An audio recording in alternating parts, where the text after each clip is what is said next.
Este, naturalmente, é também o objetivo central de todos os místicos, e a filosofia da escola de Mileto possuía feições nitidamente místicas.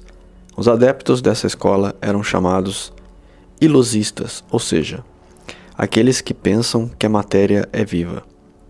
Essa denominação, estabelecida pelos gregos dos séculos subsequentes, derivava do fato de que estes sábios não viam distinção alguma entre o animado e o inanimado, entre o espírito e a matéria. De fato, eles não possuíam sequer uma palavra para designar a matéria na medida em que consideravam todas as formas da existência como manifestações da physis, dotadas de uma vida e espiritualidade.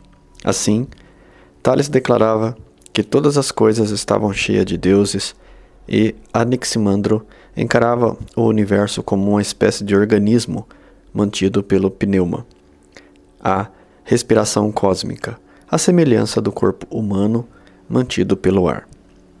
A visão monista e orgânica da escola de Mileto aproximava-se em muito das antigas filosofias chinesas e indiana. Na verdade, os paralelos em face do pensamento oriental são ainda mais intensos na filosofia de Heráclito e de Éfeso. Heráclito acreditava num mundo em perpétua mudança, em um eterno vir a ser. Para ele, todo ser estático baseia-se num logro. Seu princípio universal era o fogo, um símbolo para o contínuo fluxo e permanente mudança em todas as coisas. Heráclito ensinava que todas as transformações no mundo derivam da interação dinâmica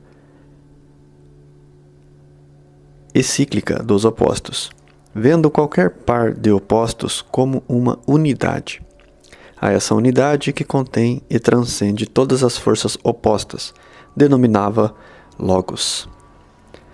A divisão dessa unidade deu-se a partir da escola eleática, que pressupunha um princípio divino posicionado acima de todos, os deuses e de todos os homens. Esse princípio foi inicialmente identificado como a unidade do universo. Mais tarde, entretanto, passou a ser encarado como um Deus pessoal e inteligente, situado acima do mundo e dirigindo-o. Dessa forma, originou-se a tendência de pensamento responsável mais tarde pela separação entre espírito e matéria, gerando o dualismo que se tornou marca característica da filosofia ocidental. Um passo decisivo nessa direção foi tomado por Parmênides de Equeia, em nítida oposição a Heráclito. Parmênides denominava seu princípio básico como ser, afirmando-o único e irreparável. Considerava impossível a mudança, encarando aquelas que presumimos perceber no mundo como simples ilusões dos sentidos. O conceito de uma substância indestrutível, como sujeito de propriedades diversas, originou-se dessa filosofia, vindo mais tarde a tornar-se um dos conceitos fundamentais do pensamento ocidental.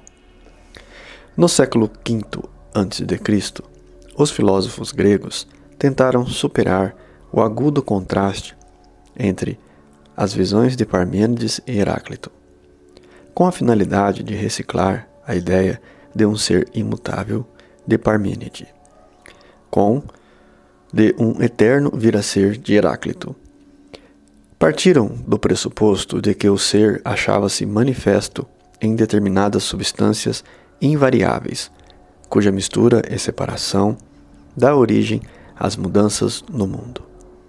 Essa tentativa de reconciliação deu lugar ao conceito do átomo, a menor unidade indivisível da matéria, cuja expressão mais clara pode ser encontrada na filosofia de Leucipo e Demócrito.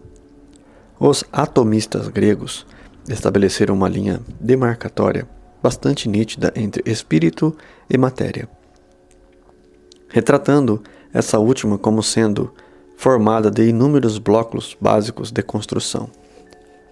Tais blocos não passavam de partículas puramente passivas e intrinsecamente mortas, movendo-se no vácuo. Não era explicada a função de seu movimento, embora esse fosse frequentemente associado a forças externas que se supunham provir de uma origem espiritual, sendo fundamentalmente diferentes da matéria. No século que se seguiram, essa imagem acabou por se tornar um elemento essencial do pensamento ocidental, do dualismo entre mente e matéria, entre corpo e alma. À medida que a ideia de uma visão entre espírito e matéria tomava o corpo, os filósofos voltavam a sua atenção para o mundo espiritual, pondo de lado o material, e passavam-se a concentrar na alma e nos problemas da ética.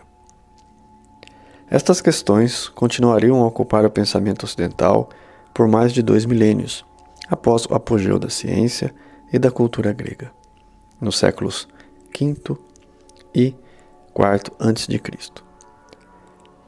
O conhecimento científico da antiguidade foi sistematizado e organizado por Aristóteles, que criou o esquema que viria a se tornar a base da visão ocidental do mundo durante 2000 anos. O próprio Aristóteles, contudo, acreditava que as questões concernentes à alma humana, a contemplação da perfeição de Deus, eram muito mais valiosas do que as investigações em torno do mundo material.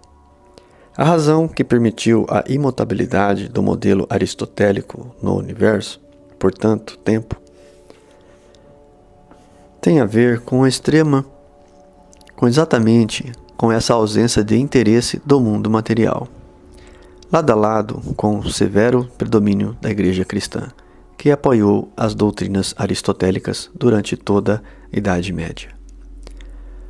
O desenvolvimento posterior da ciência ocidental teve que aguardar o Renascimento. A partir daí, os homens começaram a se livrar das influências aristotélicas e da Igreja, passando a apresentar um novo interesse em torno da natureza. No fim do século XV, os estudos da natureza foi abordado dessa vez a partir de um espírito verdadeiramente científico, no qual os experimentos levados ao cabo para testar ideias especulativas. À medida que este desenvolvimento, acompanhado por um crescente interesse pela matéria, acabou por gerar a formulação de teorias científicas adequadas, tomando por base o experimento. Essas teorias eram expressas em linguagem matemática. Assim, Galileu foi o primeiro a combinar o conhecimento empírico com a matéria, o que lhe confere o título de pai da ciência moderna. O nascimento da ciência moderna foi precedido e acompanhado por um desenvolvimento do pensamento filosófico que deu origem a uma formulação extrema do dualismo espírito e matéria. Essa formulação veio à tona no século XVII, através da filosofia de René Descartes. Para este filósofo, a visão da natureza derivava de uma visão fundamental em 2 reinos separados e independentes: o da mente, regis cogitans, e o da matéria, regis extensa. A divisão cartesiana permitiu aos cientistas tratar a matéria como algo morto e inteiramente apartado de si mesmo, vendo o mundo material como uma vasta quantidade de objetos reunidos numa máquina de grandes proporções. Essa visão mecanicista do mundo foi sustentada por Isaac Newton, que elaborou sua mecânica a partir de tais fundamentos, tornando-se o alicerce da física clássica.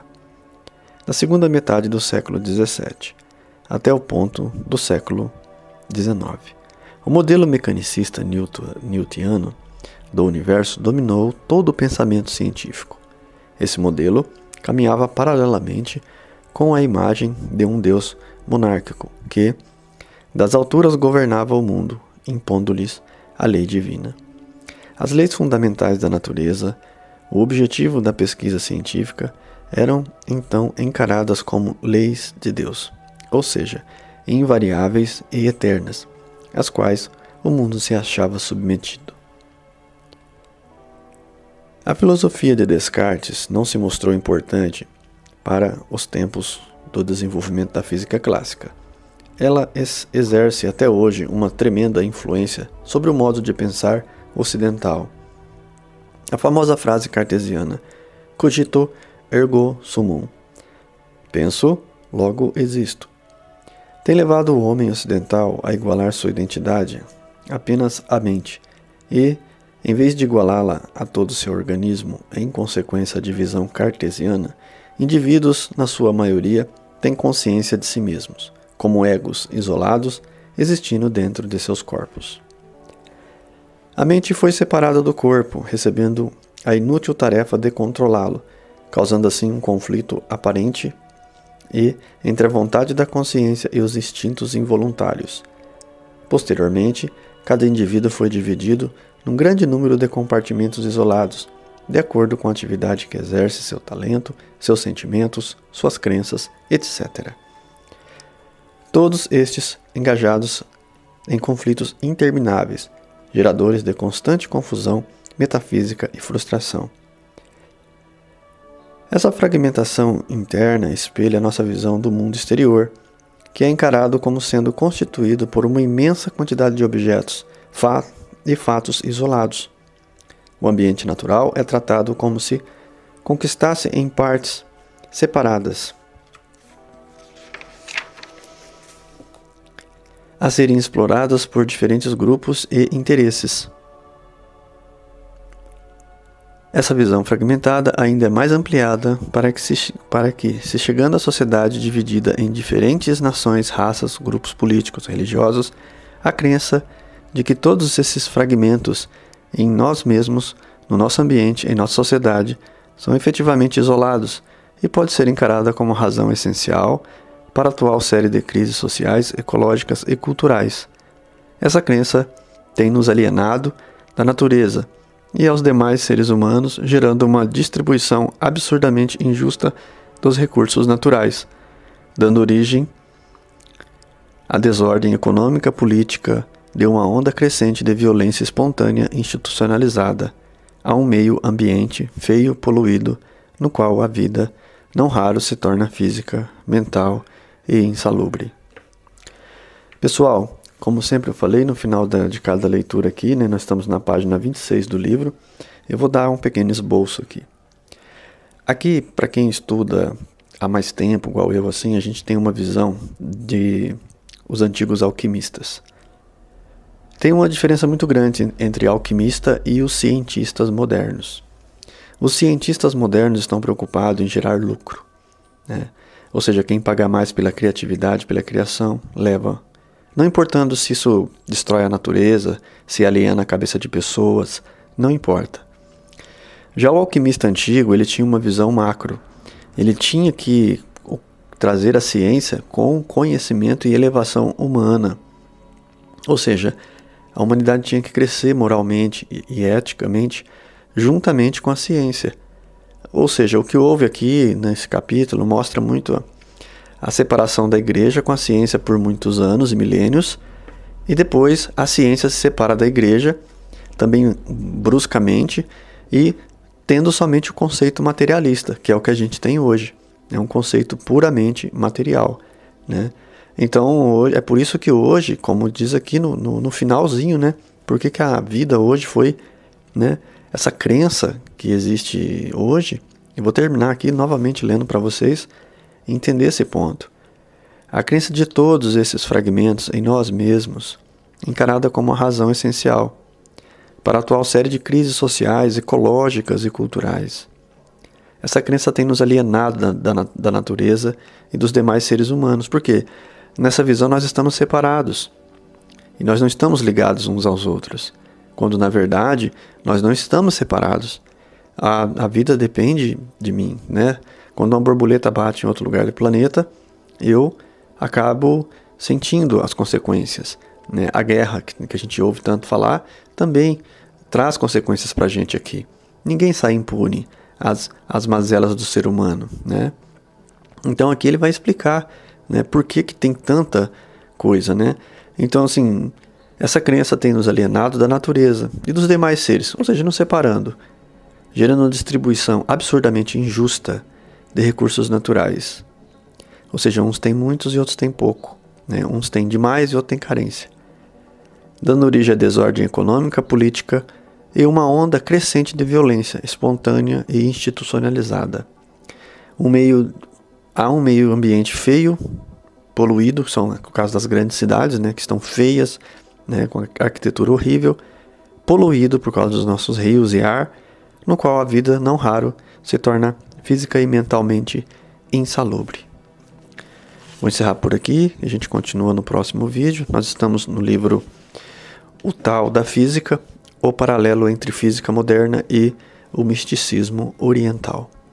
Serenidade profunda em seu coração, eu me torno você.